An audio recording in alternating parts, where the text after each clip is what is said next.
Well, investigations are underway to determine the cause of yesterday's plane crash in the French Alps.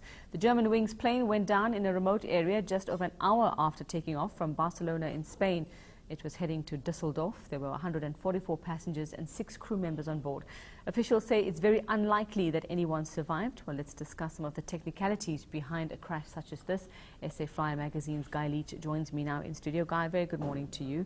I mean, it's getting scarier and scarier. One has to start thinking, should I actually travel anywhere or should I actually just stay put in my house? Yeah, I suppose that is the perception. The reality, of course, is completely different. Aviation is continuously getting safer every year. Every day there are over 5 million people in the air.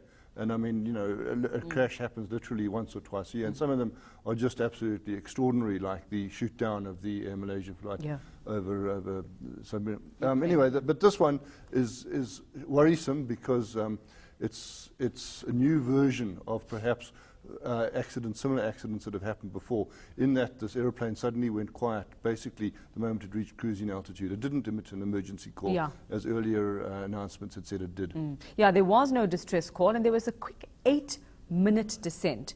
So one would imagine that if there was a problem they'd picked up, 8 minutes is quite a long time, and you'd have enough time, am I correct Absolutely. to say, to make a controlled distress descent. call? We've seen profiles of the flight which monitor height and speed, and it was very much a controlled descent. It would suggest that there was possibly crew incapacitation in the air.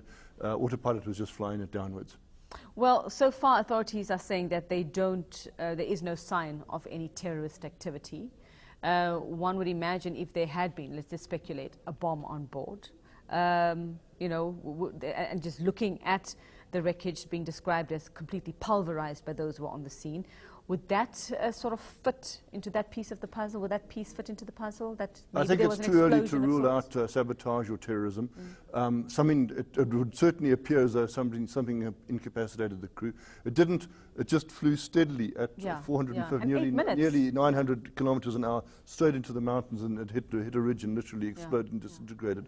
But only when it actually hit the ground. There's no sign that there was any in-flight breakup. There's no sign of any other problem. So either something took out the entire aircraft's communication system or the crew was incapacitated. We'll have to find that out at this stage. It needs to be pointed out, though, that this is Lufthansa. This is Germanwings is like the mango for Lufthansa. German engineering, I mean, really. Yes, the aircraft was unusually old. It was a 24-year-old aircraft, which is old now for an A320 these days. But, you know, maintenance keeps these aircraft young. Just looking at also, again, what was described from the scene by some of the people who were there and had seen the wreckage, just sort of saying that the biggest piece that you could see was the size of a small car.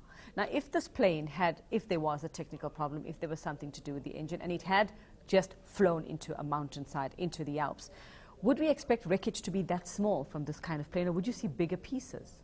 Obviously, the size of the wreckage pieces was a function of the impact that it had, and there was absolutely, it certainly appears from what we see in terms of the flight tracking and the impact damage, that there was no attempt to soften the landing. It literally sort of flew blindly into the mountains and at great speed, no attempt to slow it down. And that's why I think we've seen such small pieces. It suggests that there was no crew involved or no control over it at all. Look, even if there had been a serious fault and an engine had failed, for argument's sake, you know, it can still fly on until it runs out of fuel. It certainly could have made its destination. So there's no indication that it was anything other than a crew problem, because nothing else would have pulled the aeroplane down that radically. Now, one black box has been found. How long does it take to analyze a black box, and what will they be looking for? Well, half the problem in analyzing the two so-called black boxes, which are orange, is actually transporting them to a suitable center for evaluation, for downloading the data. Fortunately, again, this is the center of Europe. They don't have to go very far. The initial results would often be released initially after about 24 hours. Just an initial assumption that rules out obvious things like you've mentioned, terrorism or attack already. Those sort of things can often be eliminated. But over time, the black box will then get more thoroughly investigated, because bear in mind that there are at least 4 or 5 interested parties that will want to be involved. The French as the maker of the aircraft, also the French as the country where the aircraft crashed, the Germans as the airline or country origin of the airline, and so on. Spain would probably be involved, a lot of Spanish tourists. So a lot of people have to come together and agree in what the actual data is saying. And the data is, in fact, incredibly complex. Even on an older aircraft like this, the key information is the flight data recorder, which records as many as over 100 channels of data as to what the aircraft is doing. But that will often, once you can recover that, it will give you a really good idea as to what actually happened. Whether it was a glitch or whether it was intentional. Well, we'll have to wait and see. Thank you very much for that insight, Guy Leach, editor of SA Flyer magazine.